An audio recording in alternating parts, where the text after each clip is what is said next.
आयुर्वेदाने हृदयाच्या रक्षणासाठी काय सांगितलंय का हो?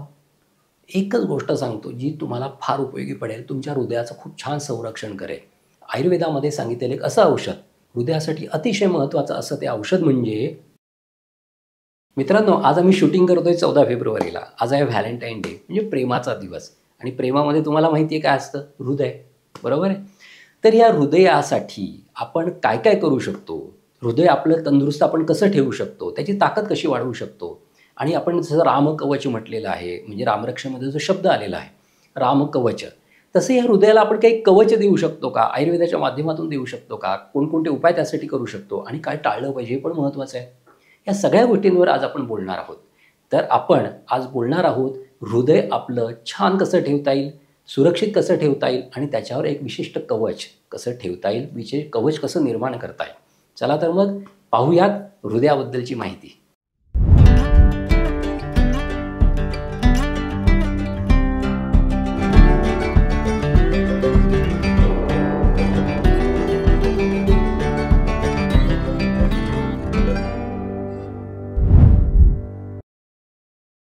मित्रांनो, मी मागच्या व्हिडिओमध्ये पण सांगितलं होतं, की कोरोनापासून हृदयरोगाचे किंवा हार्ट अटॅकचे पेशंट वाढलेले आहेत. अगदी तरुण माणसांमध्ये पण हार्ट अटॅक येताना दिसत आहेत. मग अशा वेळेस आपल्या हार्टचं संरक्षण कसं करायचं कसं? आणि तसंही आपण जे काही बाहेरचं अन्न खातोय, जंक फूड, फास्ट फूड, त्याच्यामध्ये बऱ्याच गोष्टी अशा असतात, ज्या टाकलेल्या असतात, ज्या आपल्याला माहितीही नसतात आणि त्याचा वाईट परिणाम आपल्या हृदयावर होताना दिसतो. परंतु ते आपल्याला वळवून घ्यायची, मानून घ्यायची आपल्यामध्ये ताकद नाही आहे, की आपण या गोष्टी खाल्ल्याने आपल्याला त्रास होऊ शकतो. मग अशा वेळेस आपल्याला जर हृदयाचं संरक्षण करायचं असेल, तर थोडा आपला दृष्टिकोन पण बदलला पाहिजे. कारण जर आपला दृष्टिकोन बदलला, आपला विचार बदलला, आपली दृष्टी बदलली, तर आपलं आयुष्य सोपं, सोयीस्कर होतं, आपल्याला आरोग्य लाभतं. तर त्यासाठीच आज आपण हृदयाबद्दल आपण ज्या गोष्टी करणार आहोत, त्याच्यामध्ये आपण कोणत्या गोष्टी करू नयेत, कोणत्या गोष्टी कराव्यात आणि काही उपाय पण पाहणार आहोत. तर पहिल्यांदा आपण काय करूयात, हृदयाबद्दल आयुर्वेदामध्ये काय दिले आणि आधुनिक शास्त्राबद्दल काय दिले याचा थोडक्यात आपण उहापोह करूयात. पहिली गोष्ट, हृदयाला आयुर्वेदामध्ये एक महत्त्वाचं मर्म म्हणून सांगितलेलं आहे. आयुर्वेदामध्ये त्रिमर्म मोठी जी सांगितलेली आहेत, त्याच्यापैकी हे हृदय हे एक मर्म आहे. 3 मर्म कुठली? तर मस्तिष्क म्हणजे शिर, दुसरं म्हणजे हृदय आणि तिसरं म्हणजे बस्ती, ज्याला आम्ही किडनीज म्हणतो. आणि तुम्ही जर नीट ऑब्झर्व केलं, म्हणजे आपण ऑब्झर्व करतोच की ब्लड प्रेशरचे जे रुग्ण असतात, त्यांना जास्तीत जास्त त्रास होत असेल, डायबिटीसच्या लोकांना जास्तीत जास्त त्रास जर कोणत्या गोष्टीचा होत असेल, तर तो आहे मस्तिष्काचा, हृदयाचा आणि किडनीचा. त्याच्यामुळे ही 3 मर्म आयुर्वेदामध्ये सांगितलेली दिसतात आणि तेव्हापासून अगदी 5000 वर्षापासून त्याचं वर्णन केलेलं आहे. म्हणजे तेव्हासुद्धा या 3 अवयवांचं महत्त्व हे माहीत होतं. आणि त्याच्यानंतर एक श्लोक पण आला आयुर्वेदामध्ये. तो कुठला आहे? तस्योपघातान मूर्छाय भेदान मरणमुच्यते. म्हणजे ह्या हृदयाचा आघात झाला तर मूर्छा येते आणि नंतर जर जास्तच त्याच्यावर आघात झाला तर मरणसुद्धा येऊ शकतं. म्हणजे हा श्लोक जर नीट पाहिला तर आपल्या लक्षात येतं की हृदय आपल्यासाठी किती महत्त्वाचं आहे ते. मग या हृदयाचं संरक्षण करायचं असेल तर त्यासाठी काय काय करायला पाहिजे, हे ओघानेच आपण त्याच्याबद्दल बोलणार आहोत. आता या जोडीला आयुर्वेदामध्ये हृदयाला मनाचं पण स्थान सांगितलेलं आहे. म्हणजे बघा, तुम्ही एखादी आघात देणारी गोष्ट ऐकली तर लगेच हृदय धडधडायला लागतं. आणि तुम्ही चाललाय आणि एकदम समोर कोणीतरी आलं आणि वाटला तर झाली टक्कर, तरी हृदय धडधडायला लागतं. म्हणजे मन जिथे व्हायबल होतं, मनावर त्याचा एकदम असा आघात होतो, तेव्हा हृदयाचं लगेच कार्य जोरात चालायला लागतं, हृदय धडधडायला लागतं, सर्क्युलेशन वाढतं. हे सगळं कशामुळे होतं? तर मनावर होणाऱ्या आघातामुळे. त्यामुळे मनाचं स्थान हे हृदय म्हणून सांगितलेलं आहे. त्याच्याबरोबर भावनिक आणि आध्यात्मिक गोष्टी ज्या आहेत, त्याच्यापासून आपल्याला उत्क्रांत व्हायचं असेल, आपली प्रगती करायची असेल, तर त्याच्यासाठी पण हृदय हे फार महत्त्वाचं स्थान आहे. या जोडीला आयुर्वेद रस व स्रोतसाचं, म्हणजे आपल्या शरीरामध्ये जो काही द्रवधातू असतो तो संपूर्ण शरीराला पुरवला जातो, त्याच्यामधून न्यूट्रियंट सगळ्या शरीराला पुरवली जातात, त्याचं मूळ स्थान हे हृदय म्हणून सांगितलेलं आहे. कारण आपल्याला माहिती आहे, हृदयामधूनच रक्त पंप होत असतं आणि ह्या रक्तामध्येच हा जलधातू असतो, म्हणजे ज्याला सिरम म्हणतो आपण किंवा प्लाझ्मा म्हणतो, आणि रक्तधातू असतो ज्याला RBCs नंतर WBCs, ह्या सगळ्यांचं एक मिश्रण असतं आणि ते संपूर्ण शरीरामध्ये पसरवलं जातं. मग त्याच्यावरून ऑक्सिजन, ग्लुकोज, न्यूट्रियंट्स, विटॅमिन सगळंच जे काही आहे ते सगळ्या शरीराला पुरवलं जातं, आपल्याला सगळ्यांना माहिती आहे. आणि हे सगळं पुरवण्याचं काम कोण करत असेल तर हृदय. आणि हे हृदयाचं कार्य बिघडलं तर ऑब्व्हियसली आपल्या शरीराला ऑक्सिजन आणि न्यूट्रियंट्स हे पुरवली जाणार नाही आहेत. त्याच्यामुळे आपल्या शरीरावर त्याचा दुष्परिणाम आपल्याला बघायला मिळतो. यासाठी हृदयाचं कार्य ह्याच्यासाठी पण महत्त्वाचं आहे. आयुर्वेदामध्ये यासाठीच रसव स्रोतसाचं मूळ स्थान म्हणून हृदयाला सांगितलेलं आहे. रसवाहनं स्रोतसाम हृदयमूलम दशच धमन्या असं सांगितलेलं आहे. म्हणजे हृदय तर आहेच, परंतु त्याच्याशी निगडीत अशा 10 धमन्या ज्या संपूर्ण शरीराला रक्ताचा पुरवठा करतात त्यासुद्धा महत्त्वाच्या आहेत. आणि त्यानंतर हृदयाला प्राणव स्रोतसाचं पण मूळ स्थान सांगितलेलं आहे. आता हे मूळ स्थान सांगताना आपल्याला माहिती आहे प्राण म्हणजे काय, तो आपण जो वायू घेतो आतमध्ये त्याला आपण प्राणवायू म्हणतो. आपण जी काही हवा घेतो फुफ्फुसामध्ये त्याच्यामध्ये ऑक्सिजन पण असतो. तो ऑक्सिजन रक्तामध्ये मिक्स होतो, त्याचं ऑक्सिहिमोग्लोबिन होतं आणि हे ऑक्सिहिमोग्लोबिन रक्तामार्फत हृदयामार्फत संपूर्ण शरीराला पसरवलं जातं, त्याचा पुरवठा केला जातो. मग त्याच्यामुळेच फुफ्फुसांचा आणि हृदयाचा जवळचा संबंध आहे.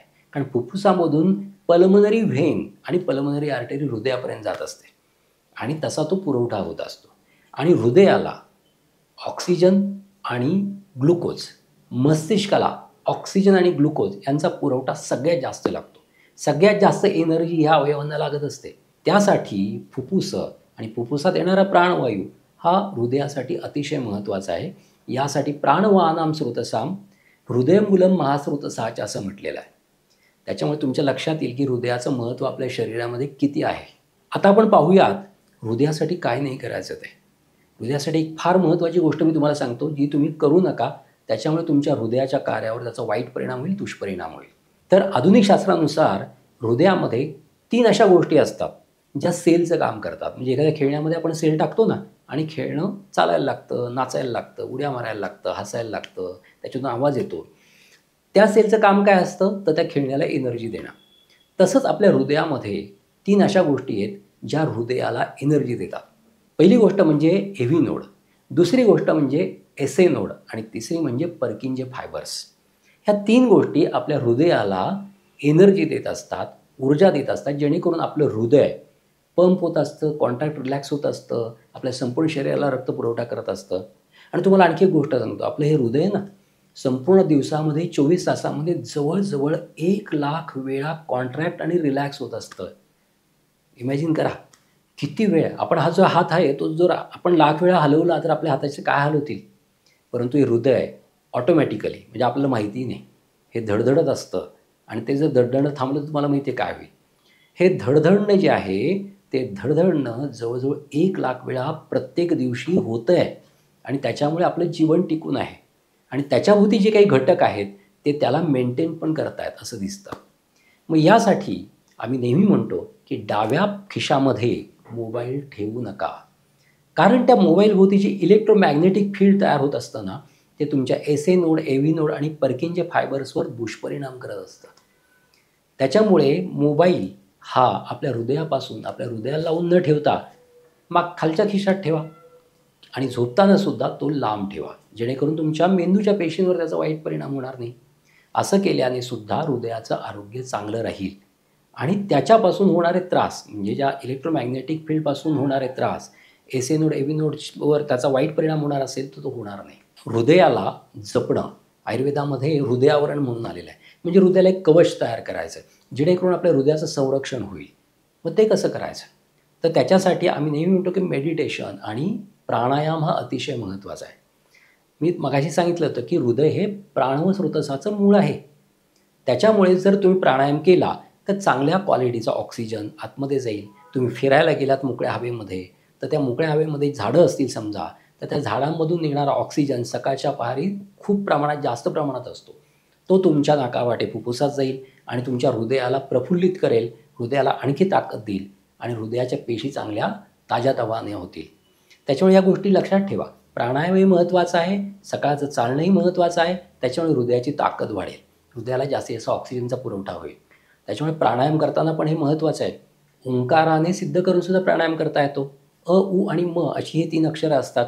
त्याला प्रत्येकाला जर तुमचा श्वासाची जी लांबी आहे त्याच्यानुसार 3 भागामध्ये विभाजित करायचं. जसं ओम, ओम म्हणताना ह्याच्यामध्ये जरी ओ असलं त्याच्यामध्ये अ आणि उ येतं. अ प्लस उ बरोबर ओ आणि नंतर म. तर या 2 अक्षरामध्ये सुद्धा प्राणायामाला विभागू शकता किंवा अ, उ आणि म सुद्धा म्हणू शकता. मग तुमच्या अख्ख्या श्वासाला त्याच्यामध्ये विभागायचा आणि प्राणायाम करायचा. नंतर अंतकुंभक म्हणजे हवा आतमध्ये फुफ्फुसामध्ये थोड्या वेळ ठेवायची, नंतर परत सगळी हवा हळूहळू बाहेर काढून टाकायची. असा हा प्राणायाम जर सिद्ध केला किंवा तुमच्या ओंकाराने सिद्ध केला तर नक्कीच आपल्या शरीराला ऑक्सिजनचा पुरवठा चांगला होतो. हृदय हे सुदृढ आणि बलवान होतं.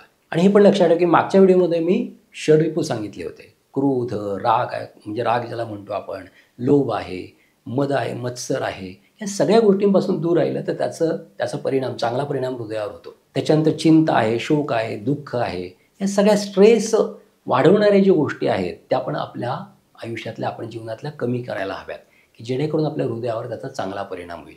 आता ह्याच्यानंतर आयुर्वेदाने हृदयाच्या रक्षणासाठी काय सांगितलं आहे का?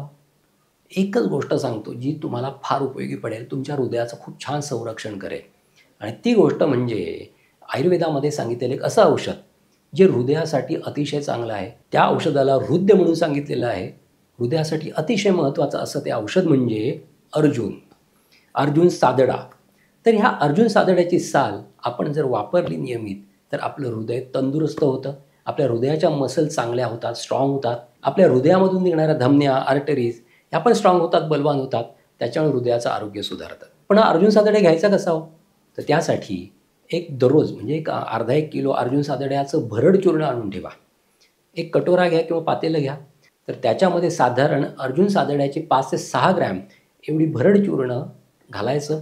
त्याच्यामध्ये 1 कप दुधाचा घालायचा, 1 कप पाण्याचा घालायचा, उकळून 1 कप उरवायचा आणि गाळून ते मिश्रण तुम्ही घेऊ शकता, की जे तुम्हाला तुमच्या हृदयाला ताकद देतं. आणि या अर्जुन सादड्याच्या चूर्णाच्या प्रयोगाबरोबर तुम्ही आणखी काही गोष्टी करू शकता. तुम्हाला समजा टेस्ट चांगली हवी असेल, तुम्ही त्याच्यात वेलची, खडीसाखर किंवा ऑर्गॅनिक गूळ पण घालू शकता. आणि मसलला म्हणजे तुमच्या हार्टच्या मसलला आणखी ताकद यावी असं वाटत असेल, थोडी अश्वगंधा पण मिक्स करू शकता. या सगळ्या गोष्टी केल्याने हृदयाची ताकद वाढते, हृदयाच्या मसलची ताकद वाढते. आणि विशेष म्हणजे हृदयाची ताकद वाढली की मनही चांगलं होतं, मन प्रसन्न होतं, कॉन्फिडन्स येतो, भावना ज्या आपल्या जीवनाचा आधार आहेत त्यासुद्धा स्ट्रॉंग होतात आणि त्याच्यामधूनच भावनिक उत्थान पण, आध्यात्मिक उत्थान पण चांगलं होऊ शकतं. या सगळ्या गोष्टी करून पहा, तुमच्या हृदयासाठी त्याचा नक्कीच चांगला फायदा होईल. हृदय तंदुरुस्त, सुदृढ होईल. हार्ट अटॅक जर येणार असेल तर येणार नाही. मी मागच्या व्हिडिओमध्ये हे पण सांगितलं होतं की कोरोनानंतर हृदयरोगाचे, हार्ट अटॅकचे पेशंट जास्त वाढलेले दिसतात. अगदी तरुण लोकांमध्ये सुद्धा हार्ट अटॅक येताना दिसतोय. मग अशा वेळेस करायचं काय? तर साध्या गोष्टी मी तुम्हाला त्याच्यात पण सांगतो, परत रिपीट करतो, की त्याच्यामध्ये तुम्हाला सकाळी लवकर उठून एक अर्धा ते 1 चमचा एरंडेल तेलाचं गरम पाण्यावर घ्यायचं आणि परत झोपायचं आहे. ठीक आहे, हे पण करा. ह्या एरंड तेलामुळे रक्तामधली रक्ताच्या गुठळ्या होण्याची जी प्रवृत्ती आहे, ज्याच्यामुळे हार्ट अटॅक येऊ शकतो किंवा पल्मनरी एम्बोलिझम होऊ शकतो किंवा तुम्हाला पॅरालिसिस होऊ शकतो, या सगळ्या गोष्टी टाळल्या जाऊ शकतात. दुसरी गोष्ट म्हणजे तुळशीचा रस. तुळशीचा रस हा साधारण 5 ते 7 ml 2 ते 3 थेंब मधाबरोबर घेतल्यास रक्तामध्ये होणाऱ्या गुठळ्यांची प्रवृत्ती ही कमी होते, रक्तामध्ये गुठळ्या होत नाही. नंतर अडुळसा हा पण एक अतिशय महत्त्वाचा औषध आहे, ज्याचा स्वरस किंवा रस जर 5 ते 7 ml एवढा मधाबरोबर घेतला तर त्याचा पण नक्की चांगला फायदा होतो. हे सगळे उपाय करून पहा, तुमचं हार्ट छान, तंदुरुस्त आणि सुदृढ राहील, बलवान राहील आणि हार्ट अटॅकची शक्यता बऱ्यापैकी कमी होईल. आता इथेच थांबूयात. पुन्हा भेटूयात एक नवा विषय घेऊन. तोपर्यंत स्वस्थ राहा, मस्त राहा. धन्यवाद.